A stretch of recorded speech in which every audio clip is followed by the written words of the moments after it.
लोग जल्दी हार क्यों मान जाते हैं? इसके पीछे कई कारण होते हैं। एक कारण यह हो सकता है कि वे अपनी क्षमताओं को अंदर से कमजोर महसूस करते हैं और असफलता को स्वीकार कर लेते हैं। यह उनके आत्मसम्मान को कम कर सकता है और उन्हें निराश कर सकता है। दूसरा कारण सामाजिक दबाव हो सकता है, जिसके कारण लोग अपने उत्साह को खो देते हैं और हार मान लेते हैं। कई बार अधिक अपेक्षाएं भी लोगों को हार मानने के लिए मजबूर कर देती हैं। जब वे अपने लक्ष्य को पूरा नहीं कर पाते हैं, तो वे खुद को निराश महसूस करते हैं। इन सभी कारणों के बावजूद हार को समझा जाना चाहिए कि यह एक अवसर है सीखने का, न कि निराश होने का। लोगों को यह समझना चाहिए कि असफलता केवल एक कदम है और वे इससे सीखकर आगे बढ़ सकते हैं।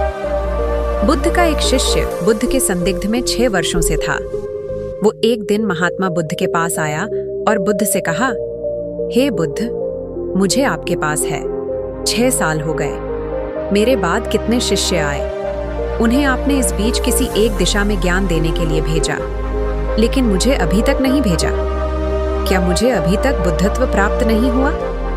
बुद्ध मुस्कुराए और बोले, ये तो तुम्हें खुद समझना होगा कि तुम्हें बुद्धत्व प्राप्त हुआ है या नहीं। शिष्य बोला, हे बुद्ध, आपने मुझे इन 6 सालों में जो भी उपदेश दिया, मुझे वो सब याद है। आपकी बताई एक एक बात मुझे याद है। आप मुझसे भी पूछ सकते हैं, मैं आपको हर उत्तर देने के लिए सक्षम हूँ। आप मुझे एक मौका तो दे, ताकि मैं किसी भी दिशा में जाकर लोगों को आपके ज्ञान के बारे में भी बता सकूं।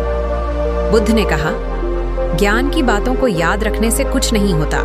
जब तक आप उसे अपने आचरण में ना लाओ, जब तक आप किसी भी चीज को अपने आचरण में नहीं लाओगे, तब तक आप दूसरों को नहीं कह सकते कि वो उसे अपने आचरण में लेकर आए।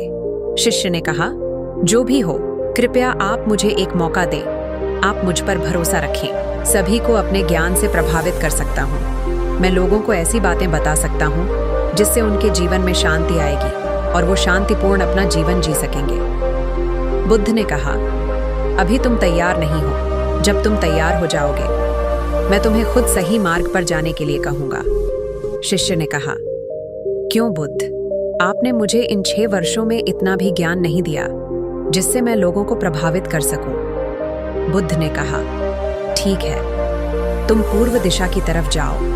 वहां तुम्हें एक गांव मिलेगा, उससे तुम भिक्षा मांग और वहां के लोगों को अपने ज्ञान से मदद करना। कल सुबह तुम वहां अकेले जाना और शाम को आकर मुझे बताना तुमने कैसे वहां के लोगों की मदद की। वह शिष्य ये सब सुनकर बेहद खुश हो गया और बुद्ध का आशीर्वाद लेकर चला गया। और वह रात भर ज्ञान समेटता रहा और मन ही मन सोच रहा था कि मैं कल ऐसे ज्ञान की छाप छोड़ूंगा कि वहां के लोगों के साथ बुद्ध भी मुझसे प्रभावित हो जाएंगे। सुबह उठकर, ओ महात्मा, बुद्ध को प्रणाम करने गया। उन्हें प्रणाम कर वह पूर्व की तरफ निकल गया। शाम को जब वह वापस आया तो बुद्ध ने देखा कि उस शिष्य के माथे पर चोट लगी है और खून बह रहा है। बुद्ध ने उसे पट्टी की और पूछा, तुम्हें यह चोट कैसे लगी? शिष्य ने कहा, हे बुद्ध, आपने पूर्व के एक गांव में मुझे जाने के लिए कहा था, वहीं मुझे यह चोट लगी। बुद्ध ने कहा, वहां तुम्हारे साथ क्या क्या हुआ? तुम मुझे बताओ। शिष्य ने कहा, हे बुद्ध, वहां पर मैंने सबसे भिक्षा मांगी, लेकिन किसी ने मुझे भिक्षा नहीं दी। एक व्यक्ति जिसने भिक्षा दी थी, उसने भी वह मुझे जमीन पर फेंक कर दी और कहा, उसे उठा लो। मैंने चुपचाप उसे उठाकर अपने पात्र में रख लिया और उसे कल्याण का आशीर्वाद दिया। तब उस व्यक्ति ने मुझसे कहा, आप बड़े ही अजीब व्यक्ति हो। मैं आपका अपमान कर रहा हूँ और आप मुझे आशीर्वाद दे रहे हैं। मैंने उनसे कहा कि आप धनी हैं, आपने मुझे दान दिया है, इसलिए मैं आपको आशीर्वाद दे रहा हूँ। फिर वहां से मैं आगे गया तो कुछ लोगों ने मुझे वहां से जाने के लिए कहा। उन्होंने मुझे कुछ अपशब्द कहे और मुझ पर कुछ पत्थर फेंके, जिससे मुझे चोट लग गई। जब मैं वापस आ रहा था तब मैंने एक माँ को रोते हुए देखा। वह अपने बीमार बच्चे को लेकर चिंतित थी। मैं तुरंत जंगल से जाकर उसके लिए जड़ी बूटी ले आया, लेकिन वहां के लोग मुझे जड़ी बूटी देने नहीं दे रहे थे। फिर मैंने उनसे विनती की कि वह मुझे उस बच्चे का इलाज करने दें। उसके बाद वो जैसा कहेंगे मैं ठीक वैसा ही करूंगा। फिर जिस व्यक्ति ने मुझे भिक्षा दी थी, उसने गांव वालों को समझाया तब उन्होंने मुझे उस बच्चे को जड़ी बूटी लगाने दी। उसके बाद वह बच्चा ठीक हो गया। फिर गांव वालों ने मुझसे अपने किए गए अभद्र व्यवहार के लिए क्षमा मांगी और मुझे धन्यवाद कहा। फिर मैं वहां से वापस आ गया। दोस्तों, हम सभी को ऐसा लगता है कि हमने जो कुछ भी सीखा है वह हमको दूसरों को सिखाना चाहिए, लेकिन हम जाने अनजाने में दूसरों को सिखाने के चक्कर में हम कभी कभी गलत साबित हो जाते हैं।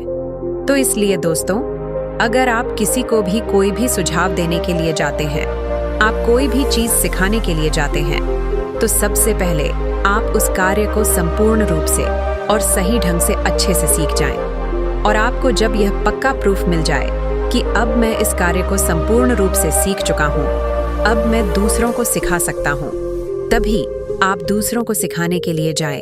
अन्यथा आपके साथ दुर्व्यवहार हो सकता है और आपको क्षति भी पहुंच सकती है।